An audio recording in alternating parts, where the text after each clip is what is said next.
Recibimos en Hora Política a Roy López Molina, ex concejal y dirigente del PRO. ¿Cómo estás? ¿Qué tal, Ricardo? ¿Cómo estás? Buenas noches, Sergio. Hace tiempo que no haces declaraciones, es como si te hubieras ido de la política. Estoy en un lugar más reflexivo, no tan activo.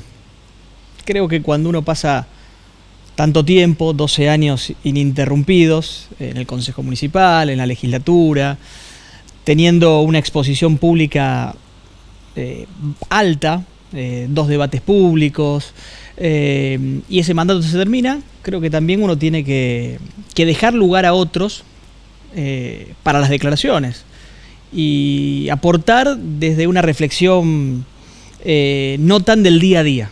Lo que sí abandoné es la diaria, porque hoy yo no tengo una responsabilidad pública. Sí trato de hacer valer mi opinión o escuchar o comunicarla cuando siento que hay temas estructurales que requieren ya una manifestación pública. Dentro de esas manifestaciones públicas, recuerdo que existieron 2 que generaron mucho ruido, mucha polémica, fundamentalmente para dentro de tu sector. Digo, cuando coincidiste con el canje de deuda de la provincia que hizo Perotti con el gobierno nacional, con el tema de bonos y todo lo demás, y tu defensa al ex ministro de Seguridad, Marcelo Saín. ¿Esto te generó más problemas de lo que vos imaginabas? ¿Te llevó a reflexionar que en la política no siempre hay que ser políticamente correcto? Yo sostengo todas y cada una de las cosas que dije en esas 2 oportunidades y tantas otras. Creo que uno de los principales problemas que la política ha generado en Santa Fe es importar una grieta que no nos pertenece. En Santa Fe tenemos muchos problemas, pero eso de forzar una mirada sobre lo público entre kirchnerismo y antikirchnerismo, macrismo y antimacrismo, peronismo y antiperonismo, eso no tiene nada que ver con la realidad santafesina. Y mi crítica hacia el PRO en esos casos es que no tuvieron la capacidad o no fueron respetuosos de una identidad que hemos generado y durante mucho tiempo, que es tratar de tener una mirada posideológica y no afrontar con ese matiz las discusiones públicas. Entonces yo creo que tanto en el canje de deuda, que quedó demostrado después porque lo ratificó la Corte Suprema, que era dentro del marco de lo posible lo que la provincia podía hacer, y ni hablar en la política de seguridad desarrollada en los primeros tiempos de la gestión Perotti a través del ministro Saín, el PRO tuvo una responsabilidad grande en la construcción de un relato que terminaba blanqueando las responsabilidades o haciendo olvidar las responsabilidades de todos aquellos que habían gobernado la provincia hasta el 10 de diciembre del 2019. Y esa ya no era una mirada de grieta, era una mirada de responsabilidades y de resultados. Y el PRO, insisto, en lugar de tener una mirada independiente, superadora, se metió en la rosca que hoy parece que va a ser el perfil que tenga ese frente más amplio. Y es que yo rechazo. Yo no me peleo con el frente de frentes porque creo que es un hecho. Sí discuto que sea un frente de frentes y sí discuto que el perfil sea antiperonista. Roy, está todo muy agrietado, porque también a nivel nacional, el otro día lo decíamos aquí, ¿qué hubiera hecho Juntos por el Cambio si era gobierno en el canje de deuda con los bancos? Seguramente lo mismo, porque al final la coyuntura te lleva a hacer esto, ¿no? Ahora, ¿por qué crees que esto persiste? Recién hablábamos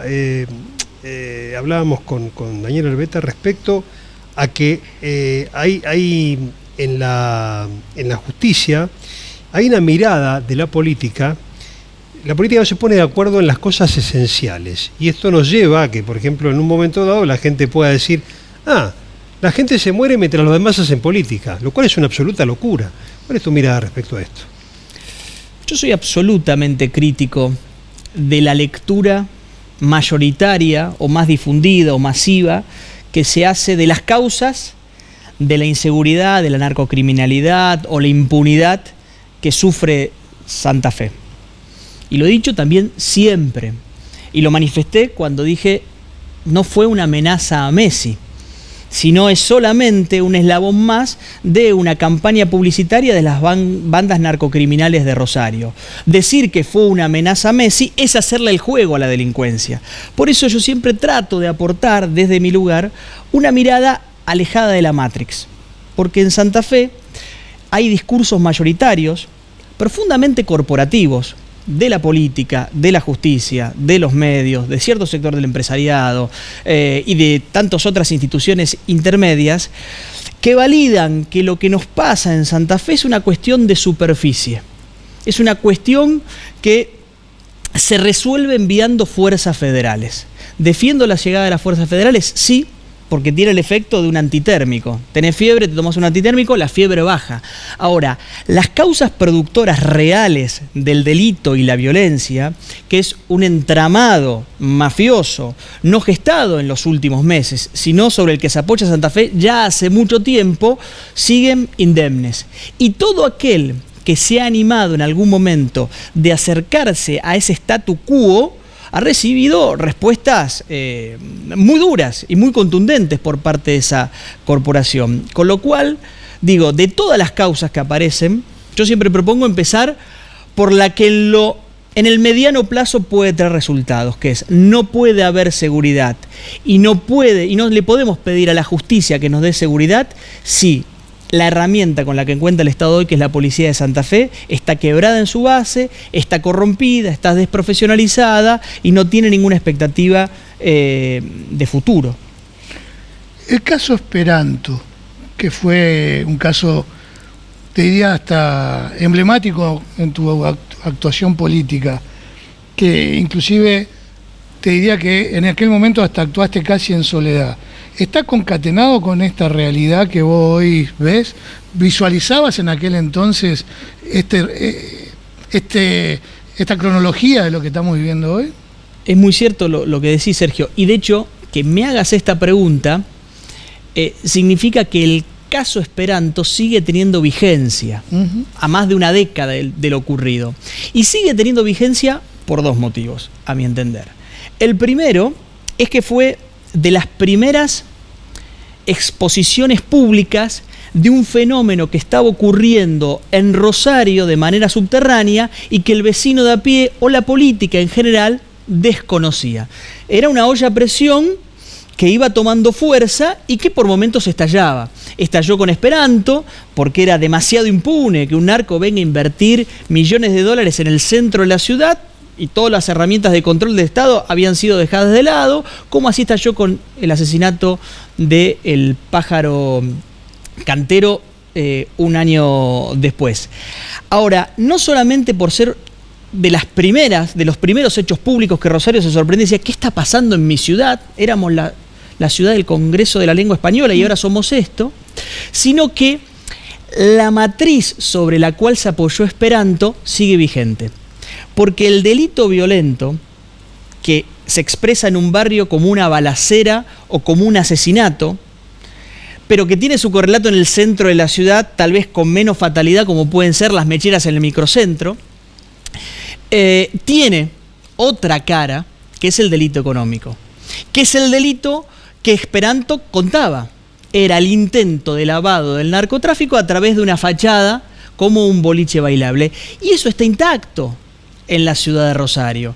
Entonces digo, yo miro los otros espacios políticos, pero hago una crítica hacia el PRO.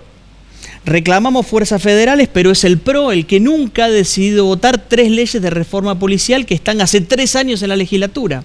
Reclamamos, y es un tema de debate público, el fortalecimiento de la justicia federal, pero es el PRO el que se ha mantenido en silencio frente al recambio de autoridades del Ministerio Público de la acusación. Entonces digo, en un contexto de doble vara, esa visión de la grieta no es solamente una cuestión de ignorancia política, es también una toma de posición política respecto a lo que puede llegar a venir en Santa Fe. Y personalmente trato de desmarcarme porque no creo que sea el camino. ¿Cómo te encontrás parado frente a la interna nacional del PRO? Donde, bueno, están lanzados Rodríguez Larreta, Bullrich, eventualmente Vidal, y no se sabe Mauricio Macri. Algo preliminar, Ricardo. Creo que el gran problema donde radica la gran oportunidad de Juntos por el Cambio, también radica su principal debilidad. El fracaso estrepitoso del gobierno de Alberto Fernández le hace sentir a Juntos por el Cambio y aliados que el partido está ganado, que falta simplemente poner el nombre de quién va a ser el número 9 de ese partido que ya está ganado. Y le hace desarrollar frente a una crisis muy dura y a argentinos que la está pasando mal, una interna a cielo abierto, de las cuales el PRO siempre fue muy cuidadoso de debatir puertas para adentro. Entonces digo, la gran posibilidad que tiene, no creo que producto de sus méritos, y lo digo también de manera crítica, sino producto del fracaso del gobierno nacional, lo hace estar todo el tiempo bailando al borde del abismo. Un error de Juntos por el Cambio o un acierto demasiado pertinente del gobierno nacional o de algún outsider, y a Juntos por el Cambio lo deja fuera de la discusión. Entonces digo, esa es la crítica. Ahora, frente a todas esas opciones, yo siento que la historia tiene que ir para adelante. Y en ese camino, Horacio Rodríguez Larreta, entiendo que representa un conjunto de cualidades que es lo que necesita la Argentina pensando en la salida de la decadencia. Equipos, capacidad de gestión, visión política, diálogo, amplitud, paciencia. Esta idea de que en la Argentina falta coraje. Y es un discurso muy fuerte a nivel nacional y expresado de una manera bastante berreta por algunos dirigentes locales, que en la Argentina falta valentía y coraje. Y entonces ahora son todos fanáticos de Nayib Bukele en El Salvador. Creo que la verdad que a la Argentina lo que le ha sobrado es coraje. Las decisiones catastróficas que se han tomado en los años desde la recuperación de la democracia hasta acá han sido producto de la temeridad de los dirigentes políticos, no de la falta de coraje. Con lo cual me parece que más que coraje, lo que falta es razonabilidad, ese equilibrio, que es lo que expresa, a mi entender, Horacio Rodríguez Larreta. Y creo que es del pensamiento silencioso de la mayoría. Los extremos siempre son muy rabiosos. El tema es que por fuera de los extremos hay que convencer, en el sentido de las ideas, a un montón de argentinos que no forman parte de esos extremos, que la están pasando mal y que miran a la política sin sentirse seducidos por nadie. Y es ahí el germen de los totalitarismos, es ahí el germen, vamos un poco menos, de los autoritarismos que son tan malos por izquierda como por derecha. Tal cual. Roy, muchísimas gracias por tu presencia. Muchas gracias a ustedes. Seguimos en Hora Política con Daniel Herbeta.